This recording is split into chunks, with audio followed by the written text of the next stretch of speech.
Jadi bagi siapa yang nak mute dia punya Zoom dia bila dia masuk dalam kelas online kita, dia boleh klik sekali pada skrin, lepas tu dia keluar lambang mikrofon dengan lambang video. Jadi kita boleh ni lah stopkan video tu ataupun kita mute kan. Dan kalau ada soalan yang nak tanya boleh je. Tanya tidak ada. Tidak ada masalah. Alhamdulillah dah ramai bersama dengan kita. Ya. Jadi insya-Allah kita akan mulakan siri yang kedua kita bagi kelas Risalah Al-Bajuri fi Ilmi Tauhid. Boleh ya kita mula insya-Allah. Saya share dulu.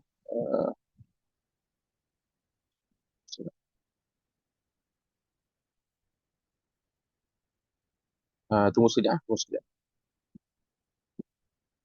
Ada orang call ya.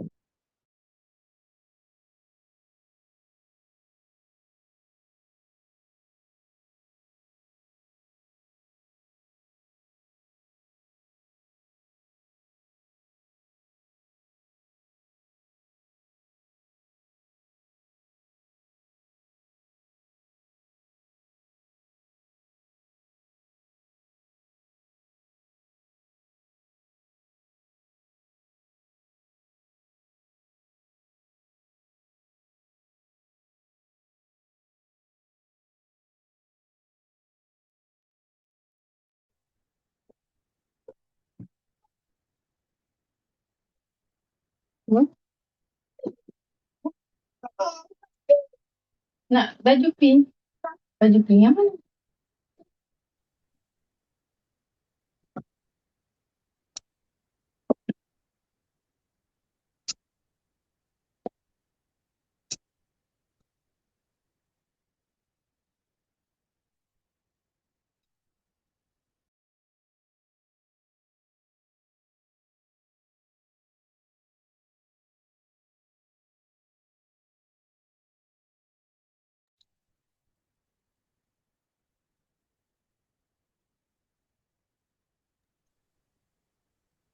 Ya, bismillahirrahmanirrahim.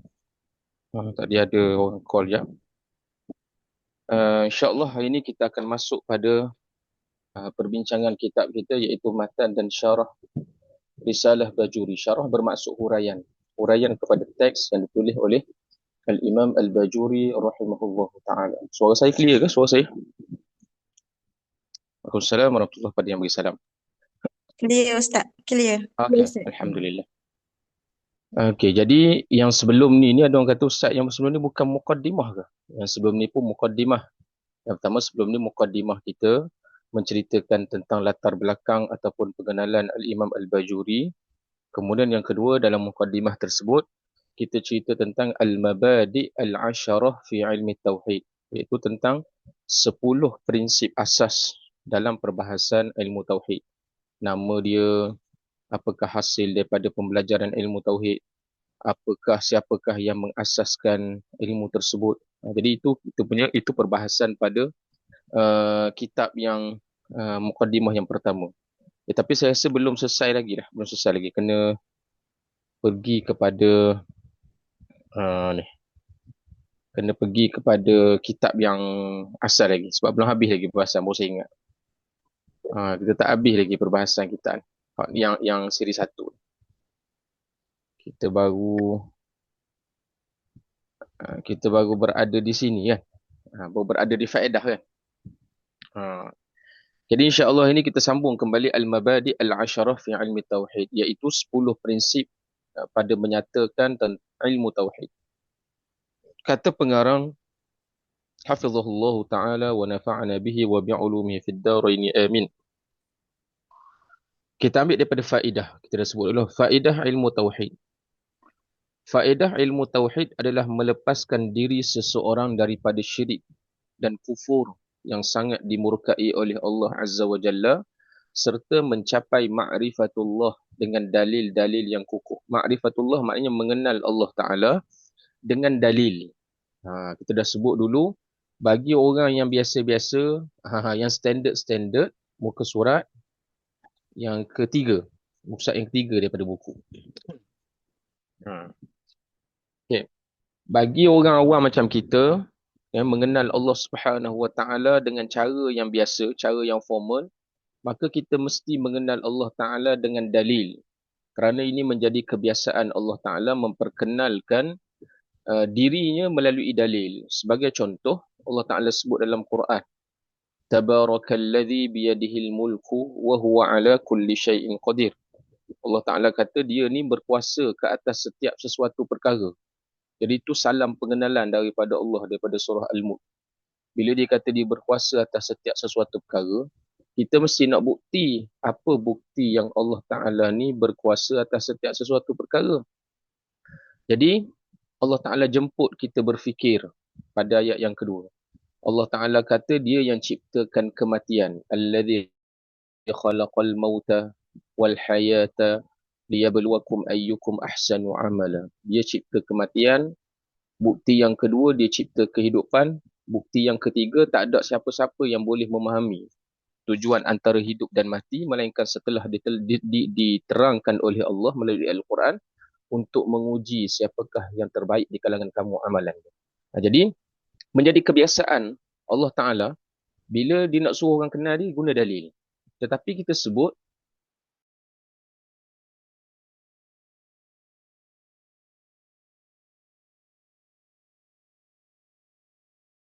kita dah cerita sebelum ni tentang bagaimana golongan-golongan yang disebut sebagai majzub, wali majzub, jazbah, yang mana hatinya ditarik oleh Allah Azza wa Jalla. Jazbah maksudnya ditarik oleh Allah Ta'ala, sehingga mana dia mengagungkan dan membesarkan Allah Ta'ala tanpa dia tahu bagaimana keadaan dia begitu. Jadi hak mengenal Allah tidak melalui sumber dalil ni, dia terpilih lah, gifted. Dia gifted.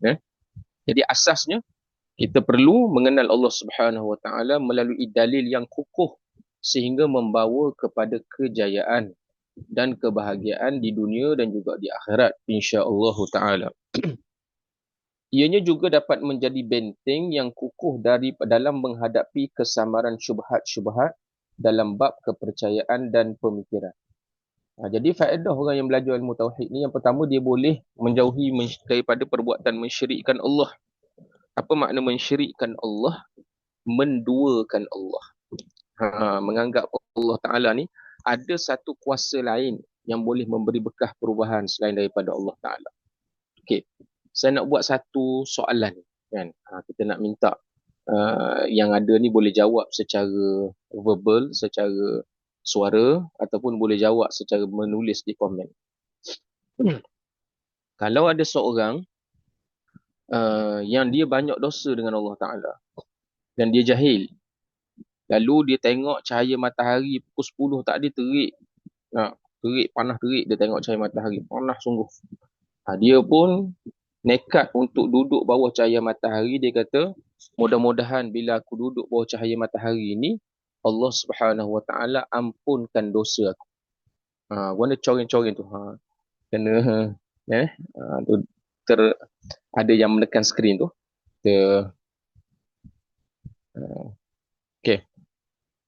Okey, kembali pada perbahasan kita tadi, kita sebut tadi. Okey. Soalan saya, ada orang jahil tetapi dia nak bertaubat pada Allah Ta'ala. Kemudian dia keluar di tengah panas, duduk tengah panas pukul 10 pagi. Dia kata hari ni panas. Dia nak duduk bawah cahaya matahari yang terik dengan harapan mudah-mudahan Allah Ta'ala ampunkan dosa dia dengan sebab cahaya matahari tadi. Dia dikira syirik ataupun tidak? Siapa boleh jawab? Panggil syirik ke tak?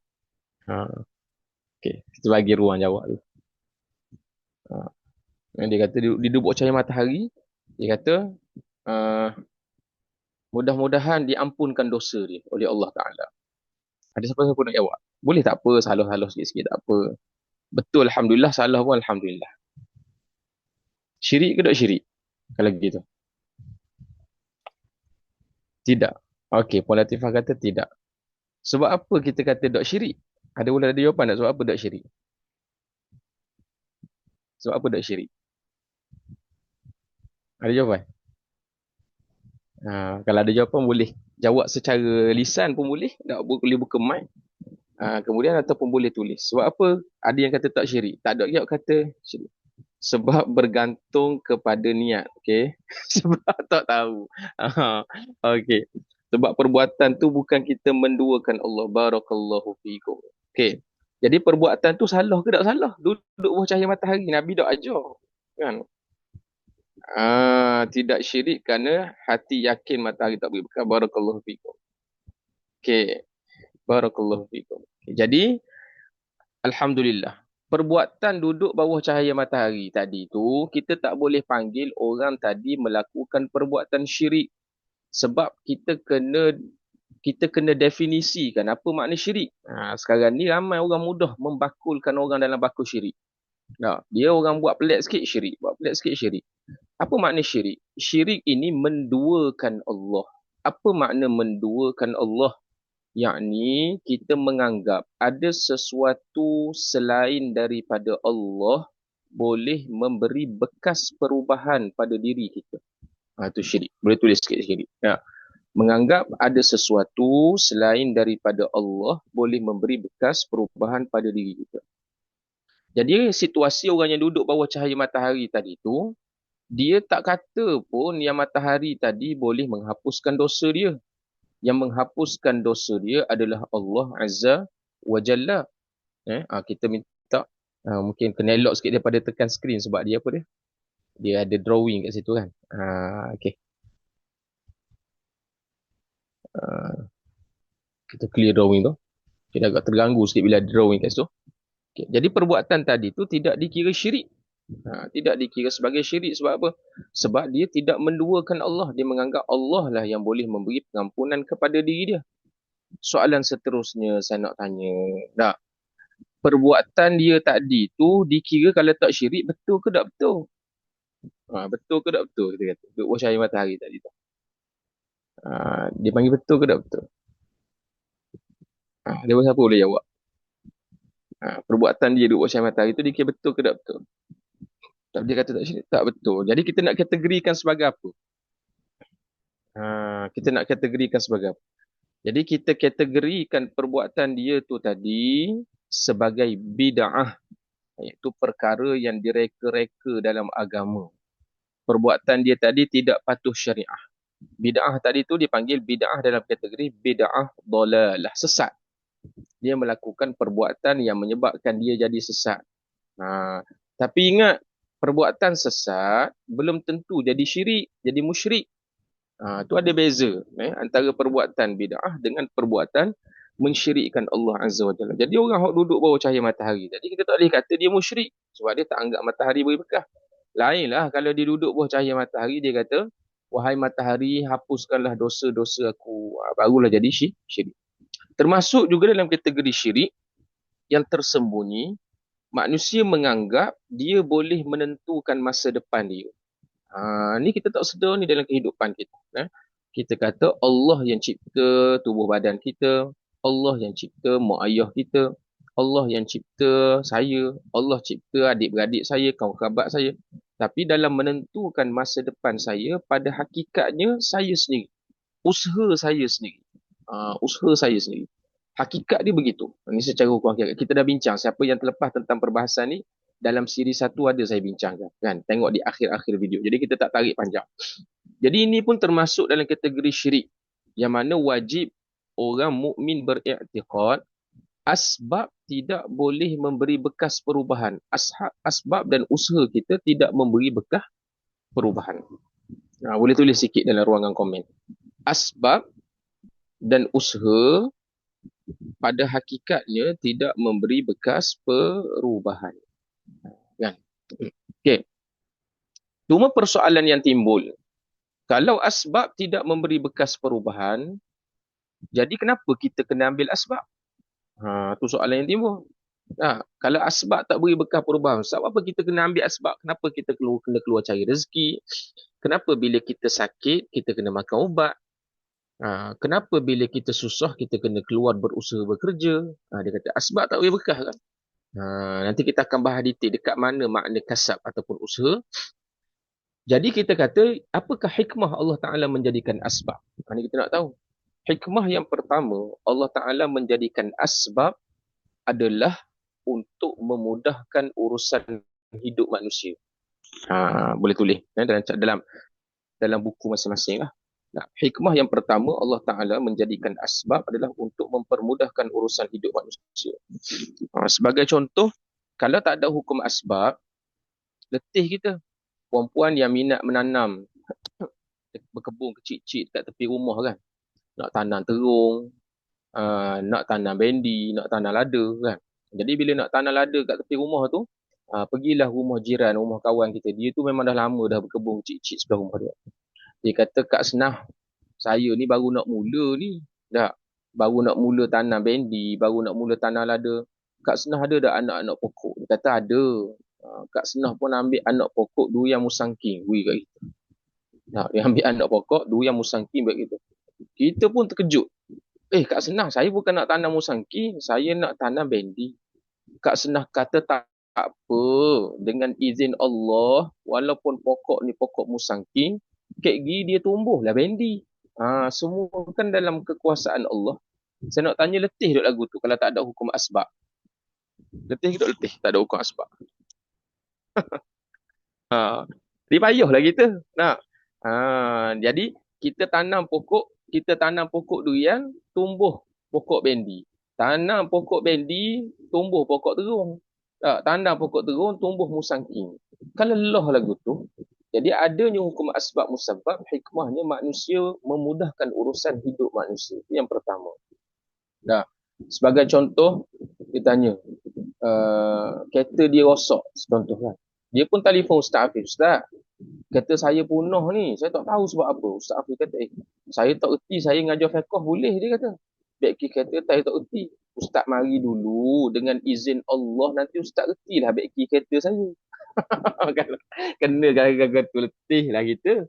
Tak, bila tak ada hukum asbab, sebab Ustaz Hafiz, baik kata. Tak, jadi, bila tak ada hukum asbab, sebab payah. Orang tanya, macam mana saya nak mahir ilmu fiqh? Tak. Kita kata awak ambil kulinari dah. Kulinari tu seni memasak. Tak apa, dengan izin Allah nanti mahirlah fiqh. Akan letih lagu tu. Bila tak ada hukum asbab musabab. Bila ada asbab musabab, kita mengambil asbab, jadi kita tahu natijahnya lagu mana. Nak pandai fiqh, kena mengaji dengan ustaz erti fiqh. Nak pandai tauhid, ngaji dengan ustaz pandai tauhid. Nak pandai baik kita, kena ngaji dengan orang pandai momen. Nah, jadi Ustaz Hafiz kata Pattaya. Pattaya tu betul tak tanya dia tahu. Tak, kena check molek kot. Okey. Jadi pertama memudahkan urusan hidup manusia. Yang kedua, asbab ini sebagai ujian kepada orang mukmin. Ini yang kedua yang penting ni. Asbab ini sebagai ujian kepada orang mukmin. Kerana kita ni biasa dah, kalau kita buat A, kita akan dapat natijah A. Kita buat A, dapat natijah A. Kita keluar bekerja, maka kita akan dapat wang, kita akan dapat rezeki. Kita keluar, kita sakit, kita ambil ubat, lalu kita sembuh. Maka bila benda ni berlaku secara berulang, maka ia menjadi ujian kepada orang mukmin. Ujian macam mana Ustaz? Sama ada manusia melihat asbab sebagai pemberi bekas ataupun Allah yang memberi bekas. Sini bahaya ni. Sini bahaya. Nah, sebagai contoh, dia biasa buat A dapat A. Ada. Dia anak dia hak mula-mula, dia tak ada anak lagi sebelum ni. Anak dia nak ambil SPM, anak sulung dia ambil SPM.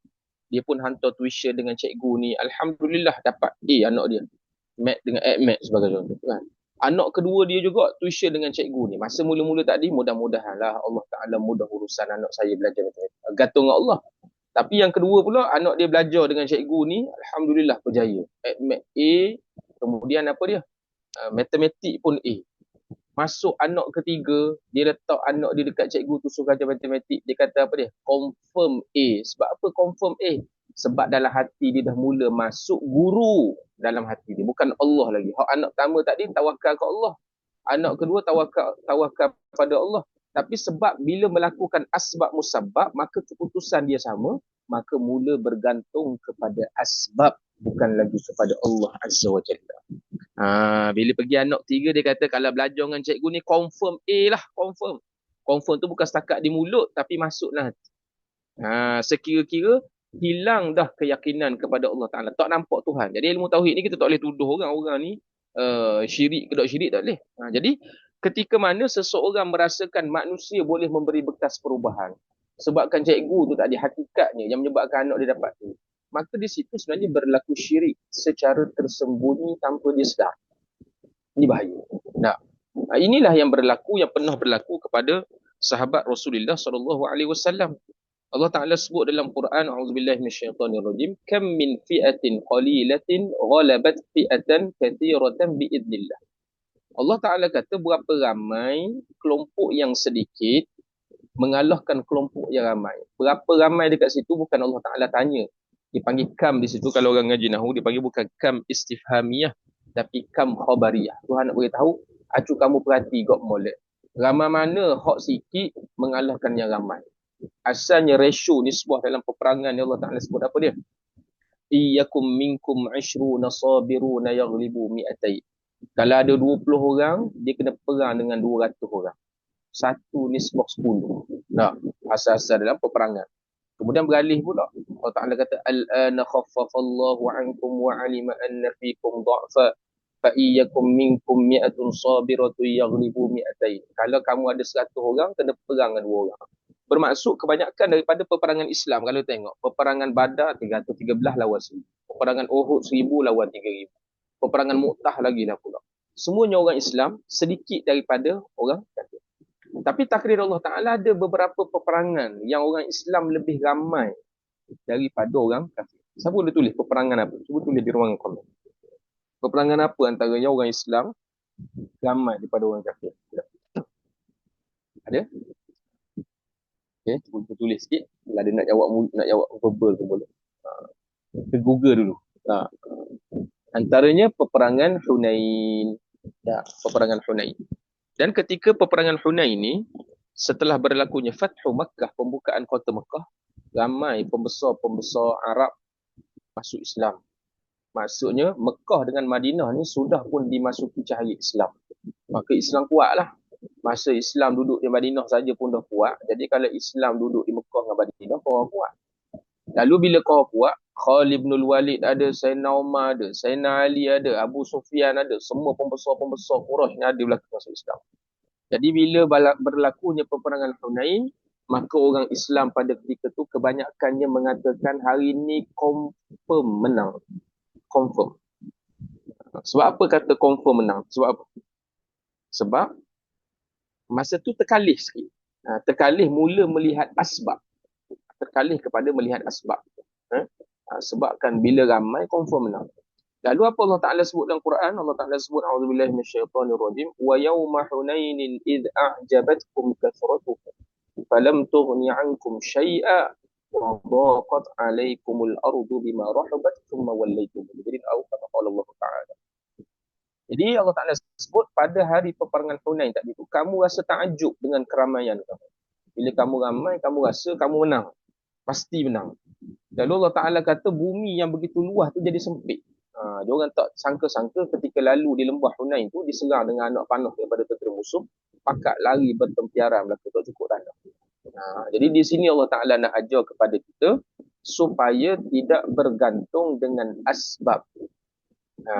Boleh situ? Boleh faham sampai situ? Boleh komen sikit? Okay, boleh? Sampai situ boleh?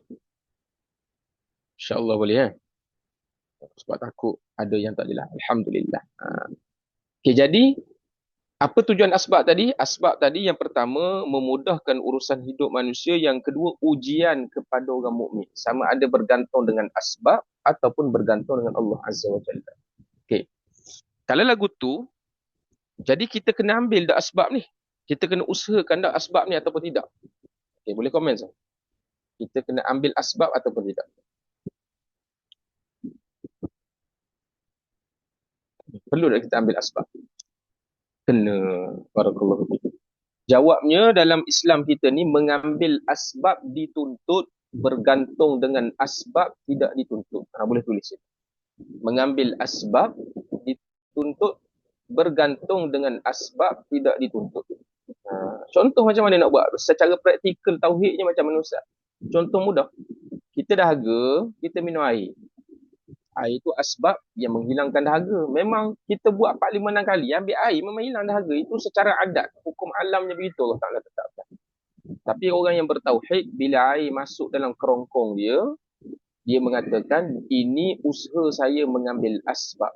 Adapun yang menghilangkan dahaga adalah Allah. Nampak? Mas ambil asbab tapi bergantung dengan Allah. Asbab masuk dalam kerongkong kita, kita i'tiqadlah hati, mari letah hati ni latihan. Latihan kita boleh buat praktikal. Yang menghilangkan dahaga Allah. Tak. Kita belajar, saya menerangkan kepada perempuan dengan bahasa yang mudah. Perempuan pun kata, Alhamdulillah Ustaz mudah faham sebagai contoh. Kalau saya rasa saya yang bagi faham kepada perempuan, syirik. Dia panggil syirik tersembunyi. Sebab Allah boleh bagi faham, saya pun boleh bagi faham juga. Maka di situ ada unsur mensyirikkan Allah Ta'ala. Jadi, perempuan belajar dengan tekun, itu daripada pihak perempuan dan tuan-tuan. Saya berusaha menerangkan dengan sebaik yang mungkin, itu daripada pihak saya. Yang mengiringkan, yang mendatangkan kefahaman kepada perempuan adalah Allah Azza wa Jalla. Itu asbab. Jadi asbab ni perlu diambil, tetapi bukan bergantung dengan asbab. Okay. Jadi sebab itu dia kata orang yang belajar tauhid lagi, dia akan terlepas daripada syirik. Terlepas daripada syirik yang dia tak sedar. Tak. Kita duk cerita syirik ni sebuah berhala je. Syirik ni banyaklah kehidupan kita boleh berlaku syirik tanpa kita sedar. Dan kita mengenal Allah. Pertama, kita nak elak berlepas diri daripada syirik. Matlamat belajar ilmu tauhid. Yang kedua, kita nak mencapai, kita dapat ma'rifatullah, mengenal Allah Ta'ala dengan dalil yang kukuh, dalil yang meyakinkan. Bila kita dapat kenal Allah Ta'ala, maka akan dapatlah kebahagiaan di dunia dan di akhirat. Sebab tu bila kita mula mengenal Allah, setiap daripada gerak dan diam kita tu, kita akan nampak di situ benda Allah Ta'ala nak atur kepada dia. Selalu kita bila kita tengok hak buruk tu, kita nampak buruk. Jadi kalau orang kenal Tuhan, dia akan nampak setiap daripada gerak yang berlaku pada dia tu semuanya aturan af'al Allah Azza wa Jalla. Kemudian dia kata insya-Allah ianya juga dapat menjadi benteng yang kukuh. Yang keempat, orang yang belajar ilmu tauhid, dia dapat membentengi diri daripada syubhat dan kepercayaan. Dulu di Facebook ni ada satu ajaran. Ajaran yang namanya ajaran Sihak. Ajaran Sihak ni dulu famous lah. Mereka mengatakan apa dia? Saya adalah buka Facebook itu kan. Dia kata sebenarnya Allah Ta'ala itu bukanlah sesuatu, dia kata. Tetapi dia kata Allah itu adalah pangkat yang disandang oleh Muhammad. Jadi nak katanya Muhammad itu dia bersifat dengan Allah. Allah Ta'ala tu sifat yang ada pada Muhammad. Jadi hakikat sebenarnya Allah tu Muhammad. Jadi kita bila kita dengar lagu tu, kita ambil percakapan yang dicakap tu, kita ukur dengan ilmu tauhid yang kita belajar. Kita hidup sekali je. Kita hidup sekali je, sekali lalu kita hidup, kita kata ni ajaran batil. Ajaran yang batil, kita boleh kata. Sebab apa? Sebab kita bukan mengukur benda tu dengan ramainya orang, dengan pengikut yang ramai, tapi kita ukur dengan ilmu. Jadi dengan adanya ilmu ni, menyebabkan kita boleh menakis syubhat-syubhat dalam bab kepercayaan. Cuma dia nak boleh takir ataupun menangkis kepercayaan tu, dia kena perah akal sikit lah. Dan saya beritahu betul ilmu tauhid ni memang ilmu yang agak critical thinking sikit lah. Dia tak ada lah terlalu payah. Cuma kalau kita kurang biasa, kita mungkin agak rasa payah sedikit. Cumanya dalam belajar ni apa yang penting adalah kesabaran dan istiqamah. Sebab kerja kita berusaha, adapun yang beri faham itu adalah Allah Azza wa Jalla. Cumanya kalau ada yang tak faham, terutamanya berkaitan dengan tajuk yang kita belajar, boleh saja nak tanya kepada saya, sama ada melalui Ustaz Afiq ke, melalui Puan Fatih ke, boleh tanya. InsyaAllah saya cuba jawab dengan kadar yang termampu. Habis. Kemudian sumber ambilan ilmu tauhid. Sumber ambilan ilmu tauhid ni daripada mana? Diambil daripada Al-Quran dan hadis serta dikuatkan dengan dalil akal yang waras. Jadi ilmu tauhid ni sumber yang pertama, dalil apa dia? Yang pertama sumbernya berdalilkan dalil syarak. Dalil syarak ni Quran dan juga hadis. Yang kedua sumbernya adalah dalil akal. Dalil akal iaitu daripada akal kita. Kita berfikir secara berstruktur, secara tertib yang betul, maka kita akan dapat natijah. Ada satu lagi dalil. Ini tak disebut di sini tetapi biasa dalam kitab-kitab tauhid kita akan jumpa. Dipanggil yang ketiga dalil musyahadah, iaitu dalil panca indera, mata dan kepala. Ini juga adalah dalil. Apa beza dalil akal dengan dalil panca indera? Dalil panca indera ni kita mengenal pasti benda tu dengan panca indera kita terlebih dahulu. Kan? Contoh kita tengok kereta sibuk, kita kata bahaya ni. Macam mana faham bahaya? Kita faham bahaya tadi tu kerana panca indera kita menyaksikan kereta yang berada dalam keadaan laju. Maka itu dipanggil dalil musyahadah. Okey, habis. Ada sumber ambilan ilmu tauhid. Jadi ada berapa? Ada 3. Dalil syarak, Al-Quran dan hadis, dalil akal, dan saya tambah satu lagi iaitu dalil musyahadah. Penyaksian dengan mata kepala kita. Yang ketiga, penyusun ilmu tauhid. Siapa orang yang susun ilmu tauhid? Yang menyampaikan ilmu ini ialah Allah Azza wa Jalla sendiri, lalu diamanahkan kepada utusannya, yakni utusan Allah lah, untuk dikembangkan kepada seluruh manusia di dunia ini. Para Rasul alaihi wassalatu wassalam bermula daripada Nabi Adam alaihi salam sehingga kepada Nabi Muhammad sallallahu alaihi wasallam membawa risalah tauhid yang sama, yakni kepada kehambaan dan penyerahan diri kepada Allah Azza wa Jalla. Jadi kalau orang tanya kita, dia kata Islam dengan Hindu ni mana lagi lama? Dia kata Hindu dah lebih daripada 5,000 tahun. Islam baru 1,400 tahun lebih. Jadi Hindu dah lagi betul sebab dia lagi lama. Jawabnya, Islam ini, agama Islam ni bukan bermula daripada Rasulullah. Dia bermula daripada Abul Bashar, bapa manusia yang pertama, iaitu Nabi Adam alaihi salatu wassalam. Jadi daripada Nabi Adam tu dah membawa ajaran tauhid, ajaran mengesakan Allah tanpa mensyirikkan Allah Azza wa Jalla. Cuma yang membezakan antara ajaran-ajaran Nabi kita dengan Nabi yang terdahulu adalah daripada segi tata cara ibadah yang dibincangkan dalam fiqh. Sebagai contoh puasa. Puasa kita Ramadan 30 hari. Boleh jadi puasa orang dulu lebih pada kita. Kita bertaubat dengan cara istighfar. Cara bertaubat orang dulu mungkin berbeza daripada kita. Jadi hak bezanya tata cara ibadah. Adapun dari segi mentauhidkan Allah Ta'ala, daripada zaman Nabi Adam dulu, Nabi Nuh, Nabi Saleh, Nabi Hud, Nabi Zulkifli, semua Nabi-Nabi ni bawa ajaran hak sama. Bawa ajaran yang sama. Sebab tu Nabi kata, wa ana khatamun nabi. Aku ni penutup sekalian Nabi. Bermaksud bila sebut penutup, mesti ada pembuka. Pembukanya daripada Nabi Adam. Jadi membawa ajaran yang sama. Jadi kalau orang tanya kita, agama Hindu dengan Islam mana lagi lama? Jawabnya Islam lagi lama. Islam lagi lama. Sebab ajaran Islam, yakni ajaran mentauhidkan Allah, mengesakan Allah tanpa mensyirikkan Allah, telah dibawa oleh Nabi Adam alaihi salatu wassalam. Dan yang kedua daripada segi nama. Nama agama kita ni, nama agama mentauhidkan Allah Ta'ala ni yang dibawa oleh Nabi Ibrahim disebut dengan agama Hanifiyah. Hanif maknanya agama yang suci, yang bersih. Iaitu agama kita ni mengajar kita membersihkan pegangan kita daripada menduakan Allah Azza wa Jalla. Nama. Adapun nama bagi agama mentauhidkan Allah yang dibawa oleh Rasulullah dinamakan dengan Islam. Daripada perkataan aslama yuslimu islaman. Islam tu dia punya masdar, kata dasar. Kalau orang ngaji bahasa Arab, aslama tu fi'il madhi, yuslimu fi'il mudhari', present tense. Apa makna Islam? Al-inqiyadu wal-istislam, iaitu menyerah diri serta patuh kepada Allah. Jadi ajaran kepatuhan, mentauhidkan Allah Azza wa Jalla. Okay, sampai situ boleh? Boleh komen sikit, boleh tak boleh? InsyaAllah boleh susu dah.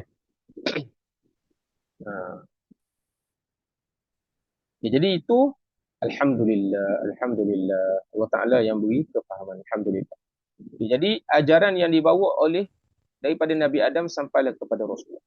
Ulama yang terawal menyusun ilmu tauhid dengan manhaj. Manhaj ni maksudnya method, kaedah, iaitu ahli sunnati wal jamaah secara lengkap dan diikuti terus sepanjang zaman.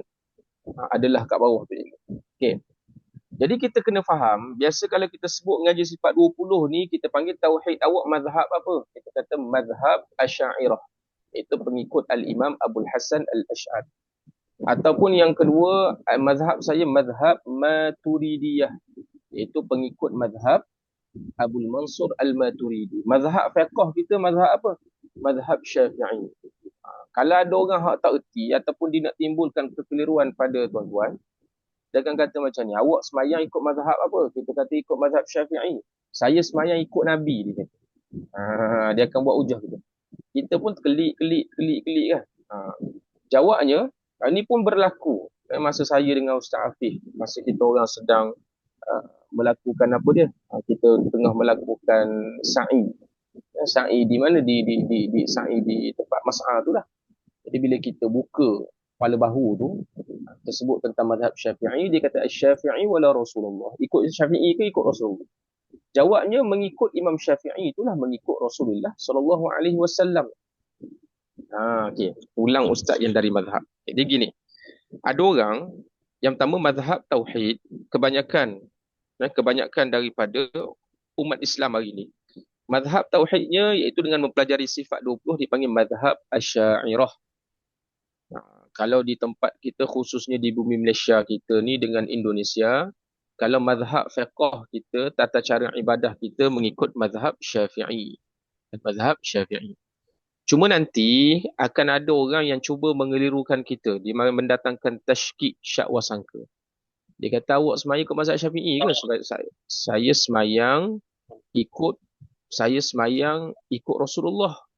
Dia kata lagu tu. Jadi awak dah ikut mazhab Syafi'i ke ikut Rasulullah? Dia tanya gitu kan.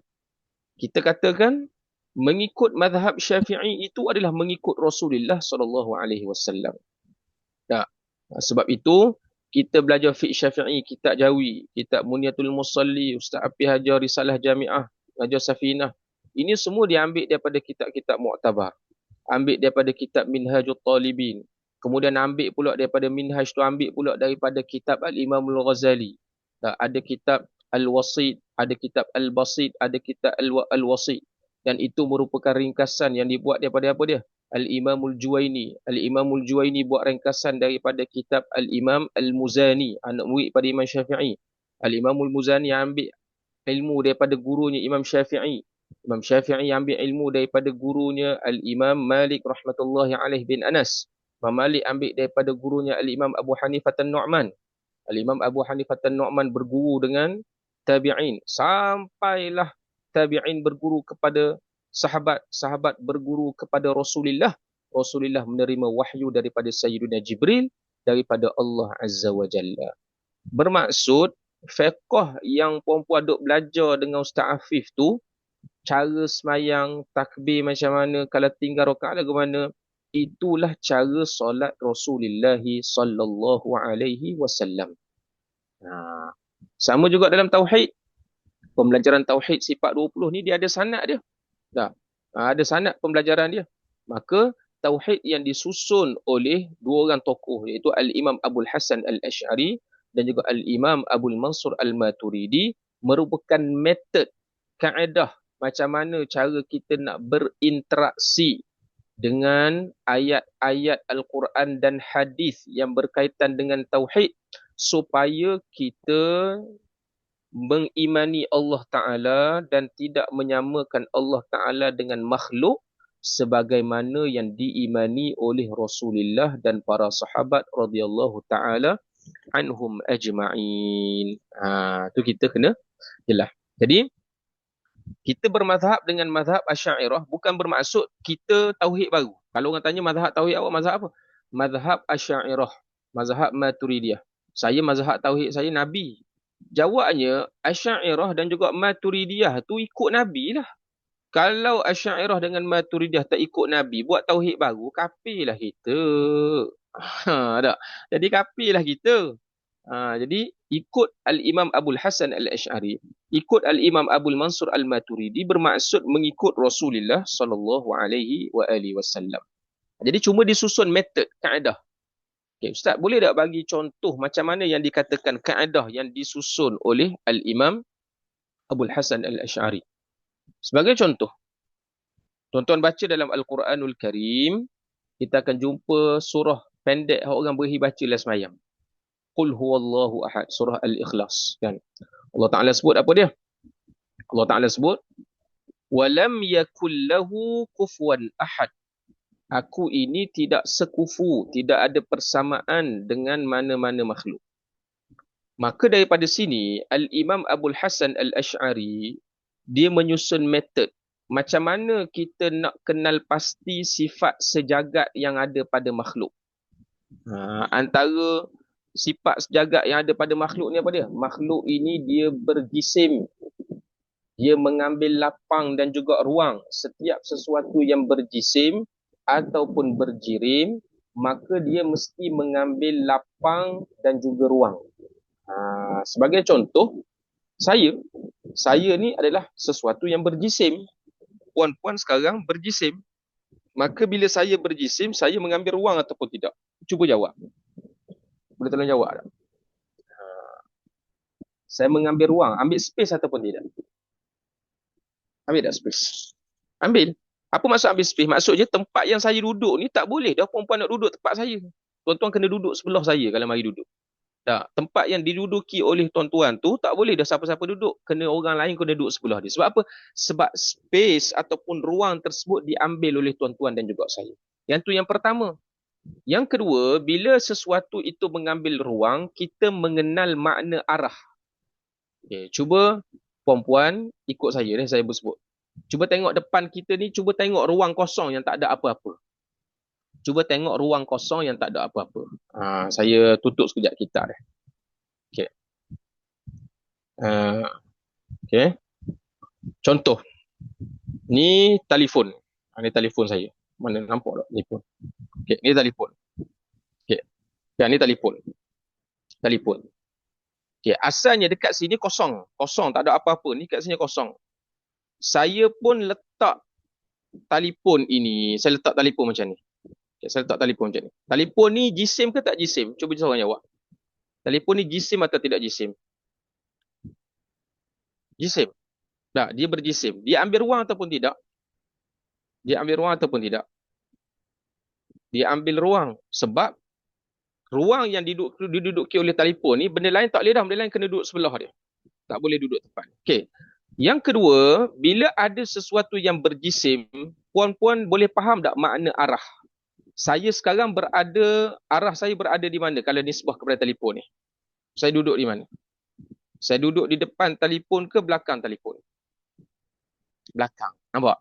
Sekarang, puan-puan dah mula memahami makna arah. Macam mana boleh faham makna arah? Kerana sesuatu itu berjisim. Jadi daripada jisim, jadi kalau saya di belakang telefon, depan saya apa depan saya? Depan saya telefon.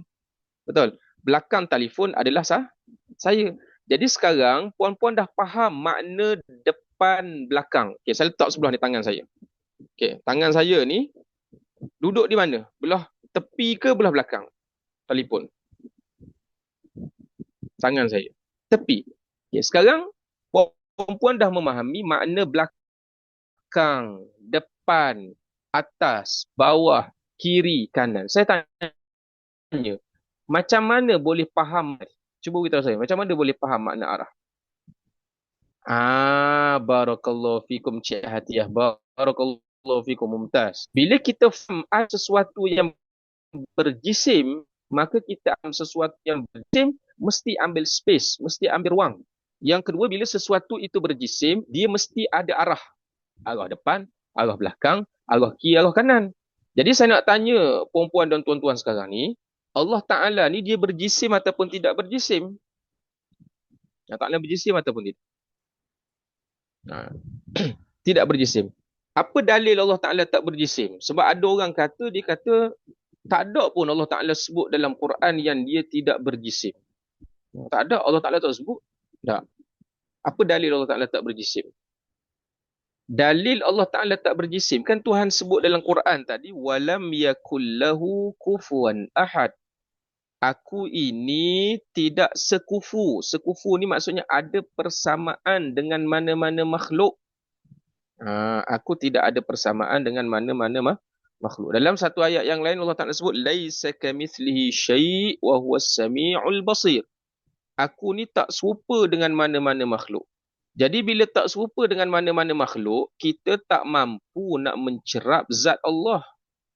Yang kita mampu hanyalah mencerap sifat yang ada pada manusia. Maka justru itu Al-Imam Abul Hasan Al-Ash'ari dia mengkaji tentang apakah sifat sejagat yang semua makhluk ada. Antaranya berjisim ataupun berjirim. Bila sesuatu tu berjisim, maka dia memerlukan kepada space dan juga ruang. Bila dia ada ruang, maka dia akan terlibat dengan hukum arah. Depan, belakang, kiri, kanan, atas, bawah. Jadi Allah Ta'ala berjisim ataupun tidak? Cuba seorang tolong jawab. Jisim ataupun tidak? Allah tak berjisim lah. Sebab dia dah kata dia tak sama dengan makhluk kan. Allah Ta'ala sebut dalam Quran, aku totally tak sama dengan makhluk. Maka dia tidak berjisim. Bila Allah Ta'ala, soalan yang kedua, barakallahu fikum. Ni proaktif lah ke ni? Okay. Bila Allah Ta'ala tidak berjisim, soalan saya yang kedua, Allah Ta'ala terlibat atau tidak dengan hukum ruang? Tolong jawab. Terlibat atau tidak dengan hukum ruang? Tidak. Bila Allah Ta'ala tidak berjisim, Tuhan terlibat atau tidak dengan hukum arah? Atas langit, bawah langit, tepi langit, libat atau tidak? Jadi Allah Ta'ala tak terlibat. Sebab apa Tuhan tak terlibat? Sebab Tuhan bukan jisim. Maka istilah-istilah yang diperbaharui oleh Al-Imam, seumpama Al-Imam Abul Hasan Al-Ash'ari, inilah dia panggil metod, kaedah. Ini contoh. Kita bukan nak cerita panjang. Kita nak beritahu, Al-Imam Abul Hasan Al-Ash'ari, dia susun metod macam ni. Sesuatu yang berjisim terlibat dengan ruang dan arah, Allah tidak berjisim, maka Allah tak terlibat dengan ruang dan arah. Tujuan apa dia tujuannya? Supaya manusia tidak menyamakan Allah dengan makhluk. Tak menyamakan Allah dengan makhluk. Bila tak samakan Allah Ta'ala dengan makhluk, maka samalah tauhid dengan tauhid yang dibawa oleh baginda Rasulullah sallallahu alaihi wa alihi wasallam. Jadi boleh nampak dari situ. Benda maksud, metod tadi tu yang kita sebut tadi. Kaedah. Kaedah yang disusun oleh siapa dia? Oleh ulama kan. Jadi tauhid yang dibawa tu semua tauhid Nabi. Mana ada orang buat tauhid baru? Kalau buat tauhid baru, kafirlah kita. Kalau Al-Imam Abul Hasan Al-Ash'ari bawa sifat 20 tu tauhid baru, kafir belakalah kita. Mana ada tauhid baru? Tu tauhid yang dibawa oleh Rasulullah. Tapi daripada segi susun atur macam mana kaedah kita nak berinteraksi dengan ayat-ayat mutasyabihat, dengan ayat-ayat yang terlibat dengan tauhid. Maka itu sahaja yang disusun balik oleh Al-Imam Abul Hasan Al-Ash'ari dan juga Al-Imam Abul Mansur Al-Maturidi. Okay. Kita share balik kita punya PDF tadi tu. Okay, sampai situ boleh? InsyaAllah boleh dah. Alhamdulillah. Bila tu faham so? Alhamdulillah. Okay. Jadi dia kata ulama yang terawal menyusun ilmu tauhid dengan manhaj, dengan metod Ahlus Sunnah. Siapa dia Ahlus Sunnah? Ahlus Sunnah maksudnya orang yang menuruti sunnah Rasulullah sallallahu alaihi wasallam. Itu maksud Ahlus Sunnah. Wal jamaah, wa maknanya dan. Al jamaah maksudnya kelompok ataupun kumpulan orang-orang mukmin yang mengikuti sunnah Nabi. Apa maksud Ahlus Sunnah? Sama kita dengan Ahlus Sunnah. Ahli maknanya orang lah. Orang yang mengikuti sunnah Nabi. Dan orang yang mengikuti sunnah kelompok yang mengikuti Nabi. Jadi kelompok yang mengikuti Nabi yang paling utama adalah para sahabah radhiyallahu ta'ala anhum ajma'in. Sebab tu Ahlus Sunnah wal Jamaah disebut dalam hadis juga. Nabi sebut, ma ana alaihi wa ashabi.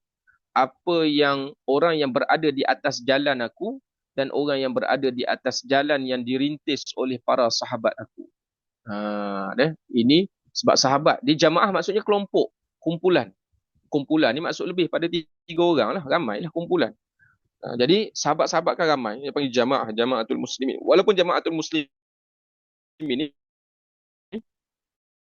ada pelbagai tafsiran di kalangan Sawadul Azam, tapi antara penafsiran yang ulama sebut yang muktabar adalah para sahabah radhiyallahu taala anhum ajma'in berdasarkan kepada hadis Rasulullah, ma ana alaihi wa ashabi, apa yang dilalui oleh aku dan dilalui oleh para sahabat aku. Okay, habis di situ. Kemudian dia kata ulama yang terawal menyusun tauhid dengan manhaj, dengan metod Ahlus Sunnah wal Jamaah. Okey, Cik Atiyah tulis jamaah, betul, berkumpulan. Secara lengkap dan diikuti terus sepanjang zaman adalah yang pertama sekali Al-Imam Abul Hasan Al-Ash'ari. Al-Imam Abul Hasan Al-Ash'ari.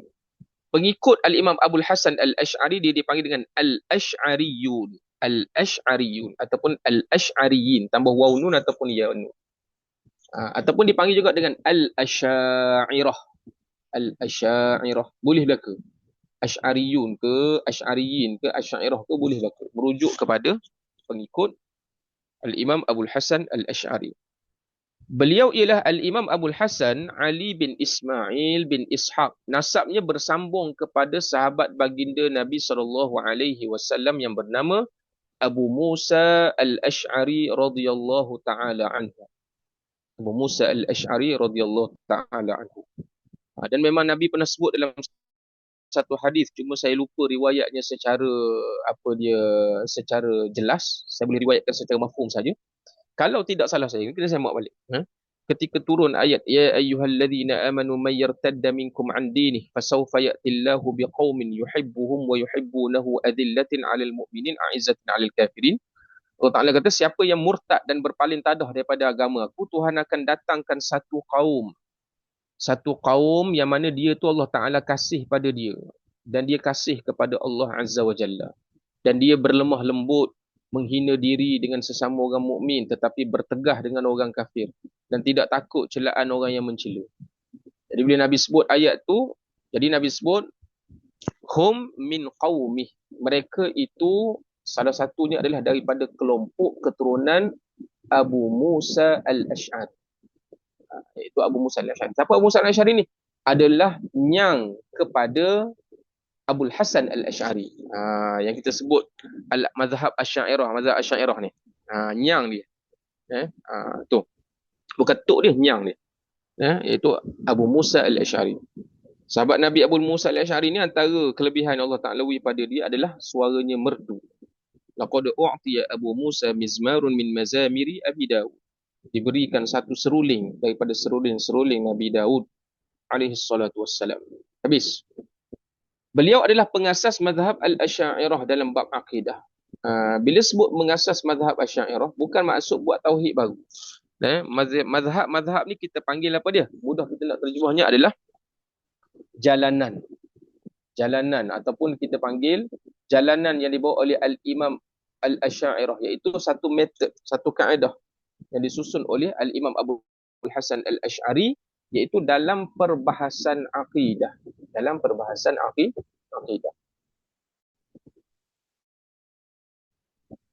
Okey. Lalu hijrah wafat di Baghdad pada tahun 324 Hijrah. Jadi Al-Imam Abu Hasan Al-Asy'ari ni, dia ni ulama kurun yang keberapa ni? Siapa boleh jawab? Ulama kurun keberapa? Ulama kurun satu kurun 1 tahun. Ulama kurun ke? Ulama kurun yang ke? Dia siapa boleh jawab? Bunombu. Ulama kurun ke berapa? Siapa boleh jawab? Sila. Ulama kurun ke berapa? Abul Hasan Al-Asy'ari. Terputus lain saya. Kurun keempat. Kurun keempat. Okey. Barakallahu fikum. Ulama kurun keempat pun betul. Ulama kurun ketiga dan keempat. Kan? Sebab dia lahir tahun 260 Hijrah, maka dia kurun ketiga. Sebab 201 tu dah masuk kurun ketiga kan. Dia adalah ulama kurun ketiga dan ulama kurun yang keempat. Kemudian yang kedua, Al-Imam Abul Mansur Al-Maturidi. Ulama kurun ketiga ni maksudnya ulama yang berada pada kurun yang terbaik. Nabi sebut khairukum qarni thumma alladhina yalunahum thumma alladhina yalunahum. Sebaik-baik kurun ataupun zaman 100 tahun tu adalah kurun aku, kurun yang pertama. Kemudian kurun selepas aku, 100 tahun yang kedua. Kemudian kurun selepas yang pada aku, kemudian kurun yang seterusnya. 3 kali Nabi sebut. Jadi 300 tahun. Jadi Al-Imam Abul Hasan Al-Asy'ari masih berada pada kurun yang terbaik daripada segi masa lah. Tanpa menafikan pada kurun tersebut ada juga ajaran-ajaran yang menyeleweng, tidak menafikan. Tetapi Al-Imam Abul Hasan Al-Asy'ari masih berada pada kurun yang hampir dengan Rasulullah SAW, dengan sahabat-sahabat Nabi, dengan tabi'in, orang yang mengikut sahabat-sahabat Rasulullah SAW. Kemudian yang kedua, Al-Imam Abul Mansur Al-Maturidi. Beliau adalah Imam Abu Mansur Muhammad bin Muhammad bin Mahmud Al-Maturidi Al-Hanafi. Jadi mazhab fiqh dia mazhab Hanafi. Kan? Yang wafat pada tahun 333 Hijrah. Beliau ini adalah pengasas mazhab Maturidiyah. Al-Maturidiyah dalam mazhab akidah. Jadi Asy'ariyah dan Maturidiyah ni dia ada perbezaan dalam tauhid, ada sedikit. Tapi kena ingat, perbezaan kedua-dua mereka ini bukan perbezaan pada perkara-perkara usul, perkara yang menjadi akar umbi kepada akidah. Dia perkara-perkara furuk, perkara cabang, perkara yang tak menyebabkan rosak akidah seseorang. Kan? Sebagai contoh, dalam bab kira rukun solat sebagai contoh. Ada ulama kira rokok satu, rokok satu, i'tidal satu, sujud satu, kira satu. Ada ulama kata dak, rokok tak boleh kira satu. Rokok tu dia kena kira sekali dengan tamak ninah. Baru panggil rokok. Rokok satu, tamak ninah tu kena. Kan? Jadi berbeza pada kira. Tak. Ada ulama bila dia kira rokok, i'tidal. Dia tak kira dua, dia kira empat contohnya. Rokok dan tamak ninah. Ada ulama kira i'tidal dan tamak ninah. Hak ni kira empat. Hak pertama dia kata dak, rokok dengan i'tidal. Padahal ni contoh lah. Minta maaf kalau ada salah, saat kita betul nanti lah. Dia kata tak payah kira lah tamak ninah, sebab tamak ninah itu adalah juzuk daripada rokok. Bila kita rokok mesti bersekali dengan tamak ninah. Kalau tak ada tamak ninah tak panggil rokok. Kan? Ada ulama kata kalau tak ada tamak ninah kita panggil rokok dah, tapi rokok tak sah bila tak ada tamak ninah. Jadi ada ulama memasukkan tamak ninah dalam juzuk daripada rokok. Ada ulama kata dak, rokok suku, tamak ninah tu suku. Tapi kedua-duanya sepakat. Kalau rokok tak ada tamak ninah, tak sah sembahyang. Tak sah sembahyang. Tak sah sembahyang. Itu contoh berbeza pada pengiraan. Ada sebab lah beza tu. Ada sebab dia beza tu. Sebab berkaitan dengan ilmu ulum akliyah, ilmu-ilmu akal. Cumanya bukan bila berkhilaf di antara mazhab Maturidi dengan mazhab Asy'ariyah, hak ni lebih sikit sifat Tuhan, hak ni kurang sikit, menyebabkan hak ni kata Tuhan ni kurang sempurna, hak ni sempurna. Bukan lagu tu.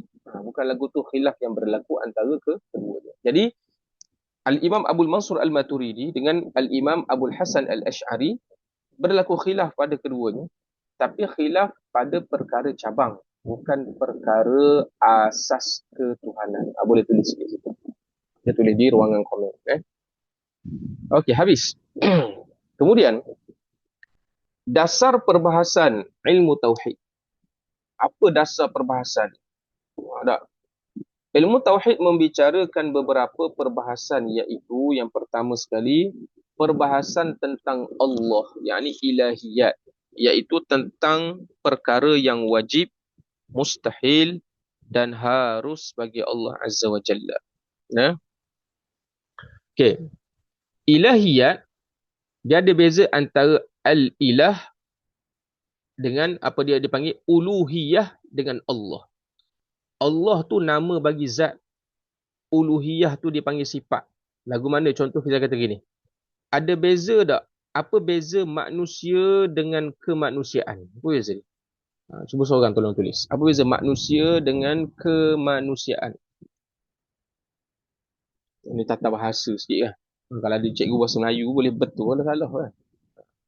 Beza manusia dengan kemanusiaan. Buat apa Ustaz tanya gitu Ustaz? Ada kait. Manusia objek. Okey. Diri. Dah. Kemanusiaan.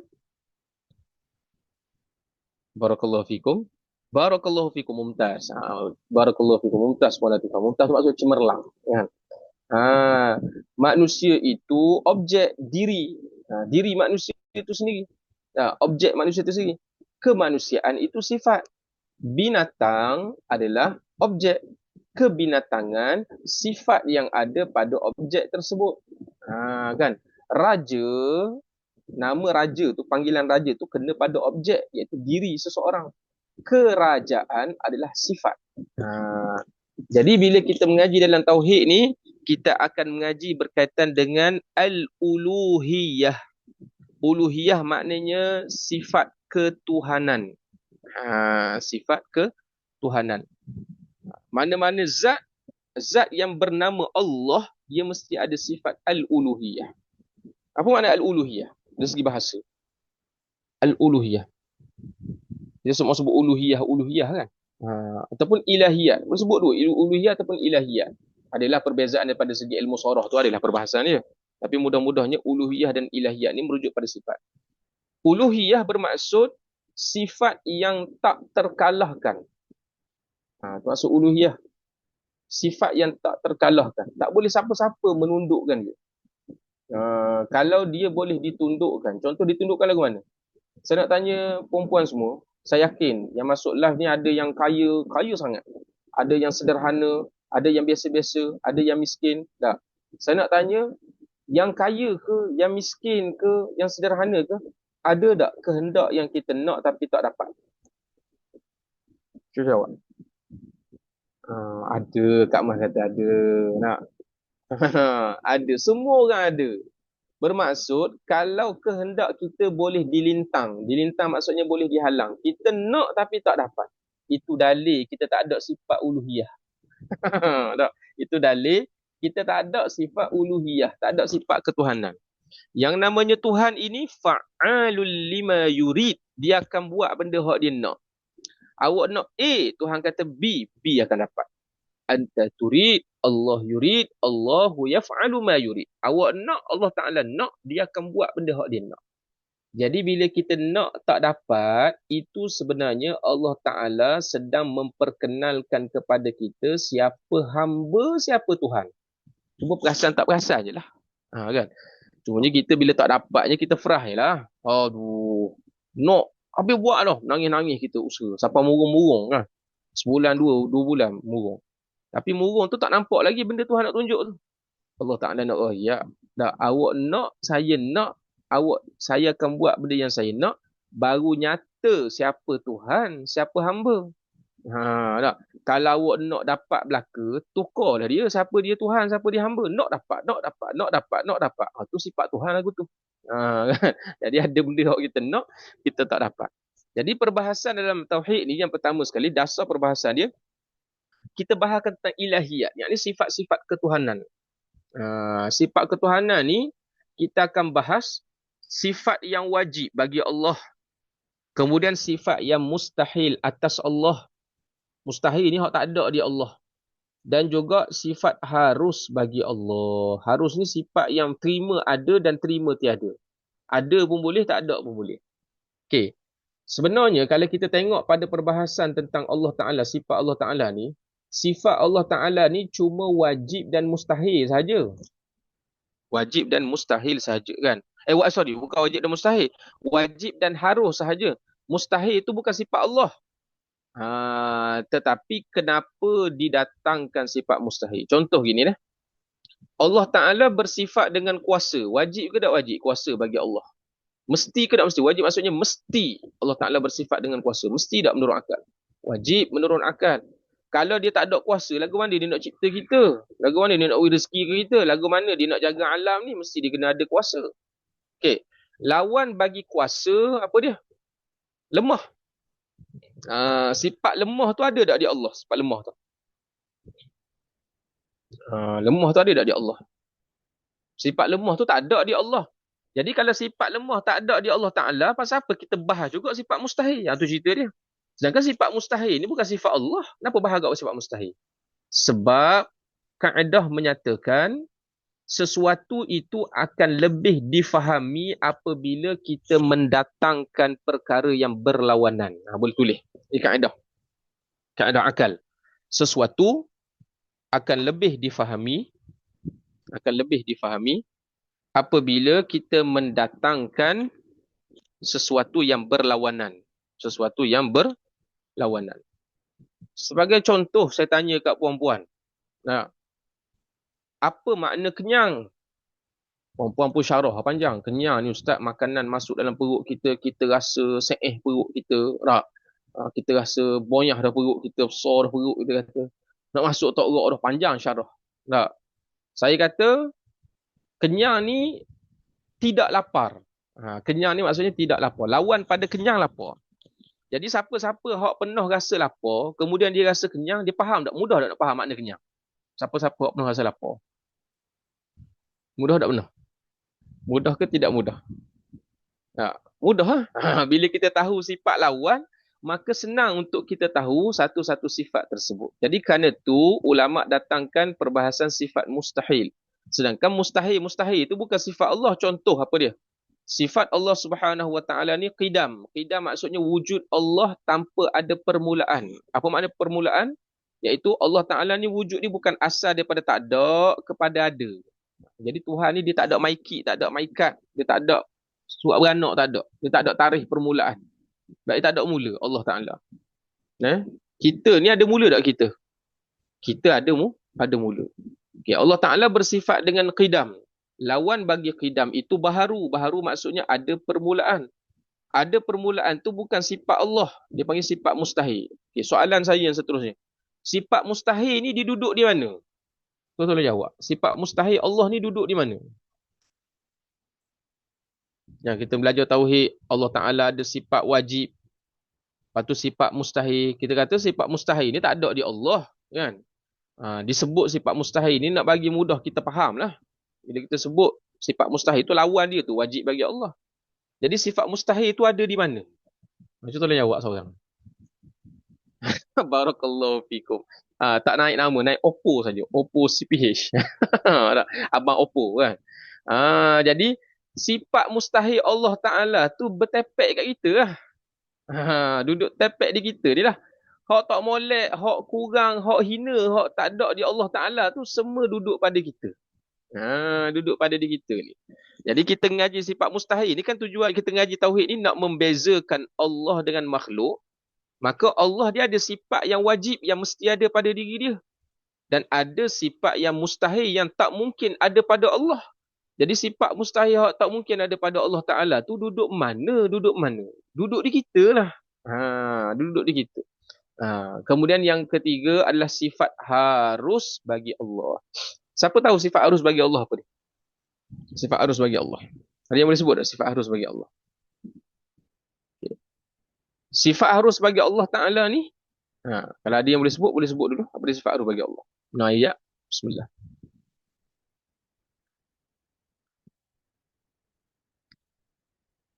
Apa dia sifat harus bagi Allah?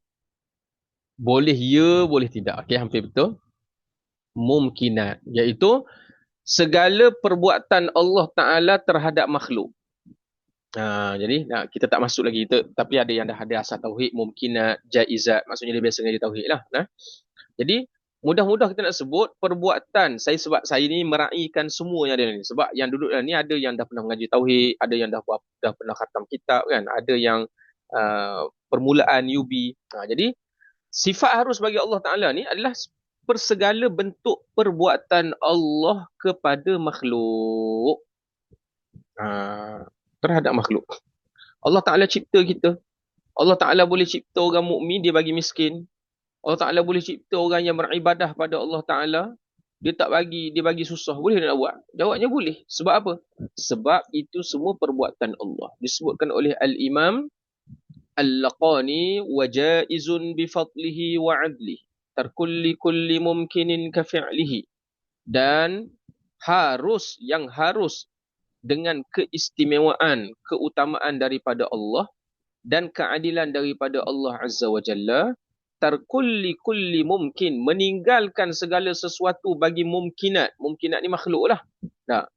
Kafi'lih, seperti mana dia memperlakukan sesuatu kepada mumkinat, yakni makhluk. Jadi dia boleh beri rezeki, dia boleh tarik rezeki. Saya nak tanya, menurut akal, bukan menurut syarak, menurut akal. Boleh tak kita beribadah pada Allah, Tuhan nak buh dalam neraka Allah? Wal'iyazbillah min zalik. Wal'iyazbillah. Mohon berlindung pada Allah Ta'ala. Boleh tak? Boleh. Sebab apa boleh? Sebab kita adalah milik mutlak Allah Azza wa Jalla. Lepas tu ada orang kata, dah tu zalim lah Allah, Ustaz. Bila awak sebut zalim, awak kena define dulu makna zalim apa tu. Zalim apa zalim? Awak sebut Tuhan zalim kan? Zalim ni, apa makna zalim? Memperlakukan sesuatu, kalau zalim ada dua makna. Yang pertama, meletakkan sesuatu bukan pada tempatnya. Lawan kepada zalim adalah adil. Boleh tulis itu. Lawan pada zalim adalah adil. Zalim boleh diertikan dengan dua makna. Yang pertama, zalim ni meletakkan sesuatu bukan pada tempatnya. Itu dia panggil zalim.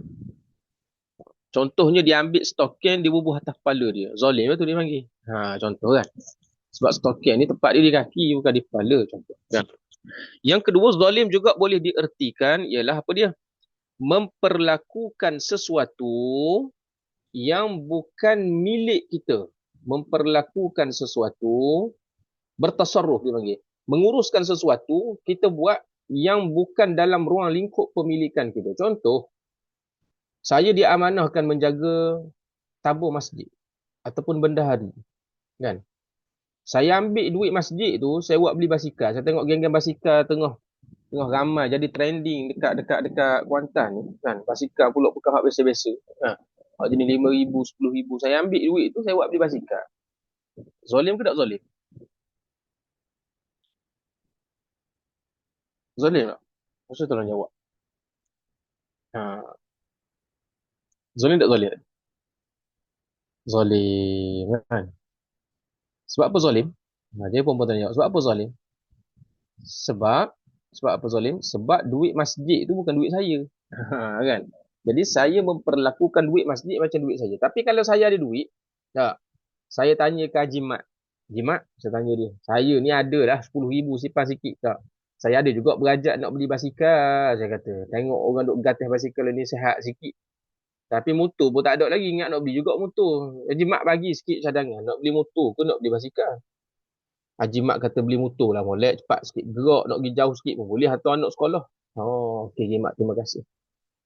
Tiba-tiba saya beli basikal. Haji Mat tengok saya beli basikal. Haji Mat pun masa cetung muka dia. Marah. Tak. Saya tanya, buat apa Haji Mat marah? Dia kata. Dah buat apa beli basikal? Dia kata. Orang suruh beli motor kan? Saya nak tanya. Haji Mat boleh tak marah saya?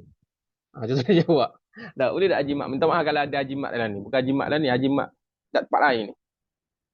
Sebab apa tak boleh marah saya? Sebab saya bukan buat zalim.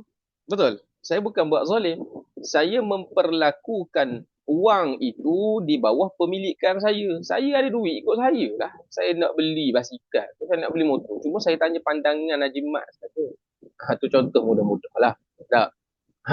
Boleh faham dah zalim tak? Jadi saya bagi contoh Allah, kembali kepada Allah Ta'ala tadi. Allah Ta'ala ni, kita ni milik mutlak siapa? Kita ni milik mutlak. Kita ni milik mu ayah kita ke? Kita milik tok nenek. Kalau kita milik mu ayah kita, nescaya tidak ada bayi ataupun seseorang yang diperlukan dalam keluarga mati lebih awal daripada kehendak keluarga. Berapa ramai manusia? Tak. Menangis teresok-esok ibu ayah kan ada itu. Yang tolong beli susu kat anak dia kan. Balik kena langgar dengan Cina mabuk. Isterinya tak bersedia pun kehilangan suami. Bermaksud kita bukan dimiliki oleh keluarga kita. Kita ni milik mutlak Allah Azza wa Jalla. Jadi kalau kita milik mutlak Allah, ikut Allah lah dia nak buat apa kat kita. Itu secara akliyah. Tak. Sebab Allah Ta'ala tak perlu pun pada ibadah kita. Siapa yang beriktikad dia semayang, Tuhan perlu pada semayang dia. Hak ni orang semayang tapi akidah masalah. Jadi sebab itu sifat harus bagi Allah. Apa dia sifat harus bagi Allah? Memperlakukan apa sahaja kepada makhluk. Habis. Kemudian yang kedua, perbahasan tentang para rasul alaihi wassalatu wassalam tentang nubuwat. Tentang nubuwat. Apa beza nabi dengan nubuwah? Nabi dengan nubuwah. Siapa boleh bagi kongsi sikit? Nabi dengan nubuwah. Rasul dengan risalah. Tadi kita dah bincang tadi sikit. Nabi dengan nubuwah. Ada. Sifat Allah pada makhluk atau apa saja pada makhluk. Betul. Itu sifat apa dia? Sifat harus. Ada Puan Azita. Memperlakukan apa saja pada makhluk itu sifat harus bagi Allah. Satu je sifat harus bagi Allah, perbuatan Allah terhadap makhluk. Okey. Apa beza Nabi dengan nubuwah? Nabi kena pada objek, diri, batang tubuh. Nabi. Nubuwah adalah sifat. Mana-mana orang yang bersifat dengan nubuwah maka dipanggil Nabi. Seseorang yang bersifat dengan risalah dipanggil dengan Rasul. Boleh beza dah? Nabi dengan nubuwah. Nabi dengan nubuwah. Nubuwah tu sifat. Nabi tu zat. sebutan ataupun panggilan kepada zat. Jadi kita tak bahas tentang Nabi, kita tak bahas tentang batang tubuh Nabi ada berapa orang, kita bahas tentang nubuwah, sifat kenabian. Macam tadi lah, kita bahas tentang ilahiyat, sifat ketuhanan. Kita tak bahas zat Allah. Macam mana zat Allah Ta'ala, tak bahas dalam ilmu tauhid. Kita bahas tentang sifat Allah. Itu kena beza tu. Nampak? Kita bahas tentang nubuwat, iaitu sifat kenabian. Kita tak bahas tentang batang tubuh Nabi. Kalau bahas batang tubuh Nabi dalam apa dia? Dalam Syama'il Muhammadiyah, dalam ilmu hadis. Kana Rasulullah sallallahu alaihi wasallam fakhman mufakhaman. Tawilul masrubah, ba'ida ma bainal mankibain. Idza masya yatakaffa ka'annama yanhattu min sababin. Wa idza iltafata jami'an. Rasulullah itu disebutkan dalam hadis yang mana memiliki tubuh yang besar. Tubuh yang besar, yang agak besar. Yang kita kata sahnya besar. Disebut dalam satu hadis, dakhmul karadis, memiliki sendi tulang yang besar. Tawilul masrubah, dia ada bulu di tengah dia. Bulu dada yang agak memanjang di tengah. Idza masya yatakaffa, bila Nabi berjalan dalam keadaan cepat. Ka'annama yanhattu min sababin, seakan-akan turun daripada tempat yang landai. Jadi tu bahas tentang sifat batang tubuh Nabi, tu tak bahas dalam tauhid. Kita tak bahas dalam tauhid tu. Kalau kita bahas dalam tauhid ini sifat kenabian, bukan batang tubuh tu. Sifat kenabian. Apa dia sifat kenabian? Nabi seorang yang benar, tidak berdusta. Nabi seorang yang amanah. Tak. Nabi ada sifat tabligh, menyampaikan apa yang Allah Ta'ala perintah Nabi sampaikan. Nabi seorang yang fatanah, bijaksana. Ni sifat yang wajib ada pada para Nabi. Okey. Jadi kita bahas iaitu tentang perkara yang wajib, mustahil dan harus bagi Rasul. Kita ambil 4 minit lagi dah. 4 minit lagi. 4 minit, 5 minit. Jadi kita bahas sifat wajib bagi Rasul. Ada apa sifat wajib bagi Rasul? Siapa ingat sifat wajib bagi Rasul? Yang pertama, kita sebut apa dia? Kita sebut yang pertama, sifat wajib bagi Rasul, Siddiq. Apa beza Siddiq dengan As-Sidqu? Barakallahu fikum. As-Sidqu sifat. Siddiq ataupun Sadiq, ada alif. Sa alif dal qaf ataupun Siddiq. Itu adalah orang yang bersifat dengan sidqun. Jadi kalau kita bincang bab sifat, kita bagi sidqun. Kan? Siddiq tak lagi. Ada orang sebut Siddiq, Pakcik Siddiq kan. Tukar dengan Pakcik Siddiq kat rumah dia. Kan? As-sidqu, benar. Yang kedua, amanah, kan? At-tabligh, fatanah. Okey. Sifat mustahil apa sifat mustahil? Sifat mustahil pun ada 4 lah. Kalau sifat wajib ada 4, sifat mustahil pun ada 4 juga. Lawan pada benar, dusta. Lawan pada amanah adalah khianat. Lawan pada tabligh adalah menyembunyikan wahyu. Lawan pada fatanah adalah bodoh. Itu sifat mustahil. Kalau wajib ada 4, mustahil pun ada 4. Sifat harus bagi Rasul. Siapa tahu sifat harus bagi Rasul apa dia? Ini tak masuk ke bahasan. Sifat harus bagi Rasul apa dia? Sifat harus bagi Rasul bersifat sebagaimana manusia. Okey, barakallahu fikum. Betul, tapi ada penambahan sedikit. Barakallahu. Okey. Itu sifat harus bagi Rasul. Sifat harus bagi Rasul, ulama sebut apa dia? Wuqu'ul a'radil basyariyah allati la tuaddi ila naqsi maratibihim. Iaitu berlakunya sifat-sifat kemanusiaan pada Nabi yang tidak menjatuhkan darjat seorang Nabi ataupun Rasul. Ada sifat Rasul yang sifat kemanusiaan, tetapi ada tak sifat kemanusiaan yang menjatuhkan darjat seorang Rasul? Cuba tulis di ruangan komen. Ada tak? Ada sifat kemanusiaan yang menjatuhkan darjat Rasul.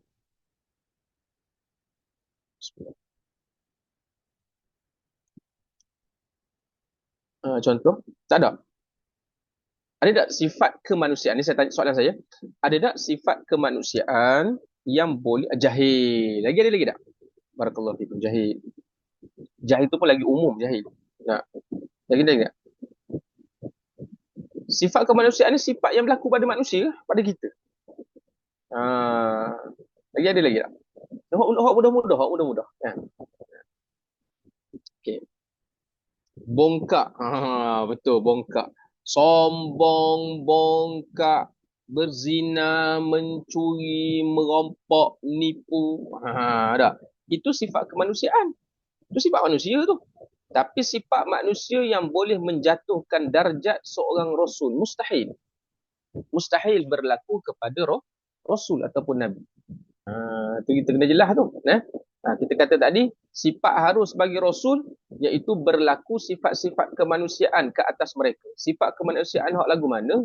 Sifat kemanusiaan yang tidak mencacatkan kedudukan seorang rasul. Hak tu baru lebih tepat. Okey. Kemudian, jadi ada berapa dah sifat kita belajar dalam tauhid ni? Sifat wajib bagi Allah, kita ambil pandangan yang muktamad dalam pembelajaran sifat 20, iaitu 20 sifat. Lawan bagi sifat wajib ada berapa? Lawan bagi sifat wajib bagi Allah ada berapa? Boleh tulis tak? Lawan bagi sifat wajib bagi Allah, sifat mustahil bagi Allah ada berapa? Atas Allah. Sifat mustahil atas Allah ada berapa? Dia tengok, kalau sifat wajib ada 20, mustahil pun 20. Kaedah dia gitu. Sifat wajib ada 20, sifat mustahil.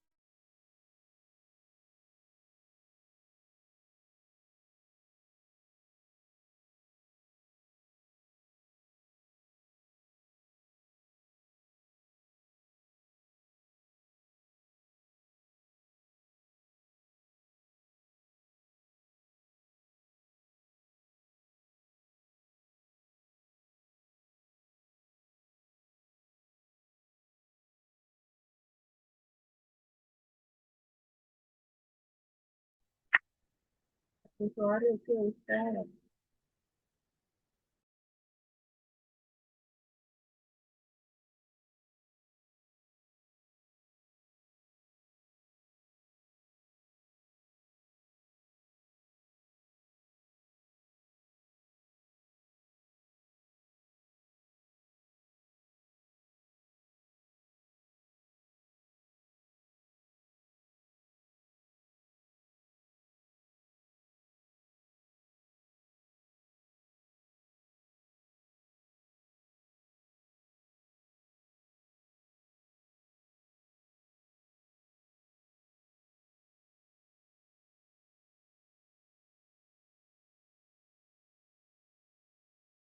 Okey, sorry. Line terputus tadi.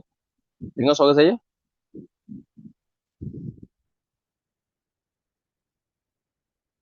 Alhamdulillah. Okey. Sifat harus bagi Allah ada berapa tadi? Satu, barakallahu fikum. Jadi, sifat wajib 20, sifat mustahil 20, sifat harus 1. Dah berapa dah? Jadi 41. Perbahasan berkaitan dengan sifat Allah Ta'ala saja ada 41. Kan? Kemudian bagi Nabi, sifat wajib bagi Nabi ada apa? Sifat wajib bagi Nabi? Ada 4. As-sidqu, al-amanah, tabligh, khatanah. Lawan bagi sifat wajib, mustahil ada 4 juga. Jadi 8 dah. Sifat harus bagi Rasul ada berapa? Ada 1. Sifat harus bagi Rasul ada 1. Maka semua sekali 9 perbahasan berkaitan dengan Rasul. Jadi semua sekali sifat Allah dan Rasul ada 50. Pengajian sifat 50 boleh tak boleh? Siapa kata? Siapa boleh jawab? Boleh tak panggil pengajian sifat 50? Boleh tak? Pengajian sifat 50 boleh tak kita nak panggil? Saya panggil sifat 20 kan? Boleh. Cumanya dia tak masyhur lah dengan nama tu kan? Sebagai contoh ada orang nama Arifin. Dia balik kampung, dia orang panggil dia Pok Peng. Pok Peng orang panggil kampung dia kan. Kita pun pergi kat kampung dia, kita tanya dia, kenal tak orang nama Arifin? Siapa Arifin? Jadi dia tak masyhur dengan nama tu. Dia lebih masyhur dengan nama sifat 20. Tapi boleh panggil sifat 50. Sebab Al-Imamul Marzuki kata fahfadh li khamsina bi hukmin wajibin. Kamu kena ingatlah 50 sifat perbahasan ni hukumnya wajib, kena tahu. Kan? Kemudian yang terakhir untuk tengah hari ni, panah kepala dah, tauhid tak boleh lama-lama sangat, dia berasak kepala nanti kan. Perbahasan tentang perkara yang dipedomankan iaitu sam'iyat. Maksud sam'iyat daripada perkataan dengar. Sama' maknanya dengar. Sam'iyat maksudnya perkara-perkara yang kita tahu dengan cara kita dengar melalui wahyu semata-mata. Kita tak pernah tengok dengan mata kepala kita. Contoh apa dia perkara sam'iyat ni?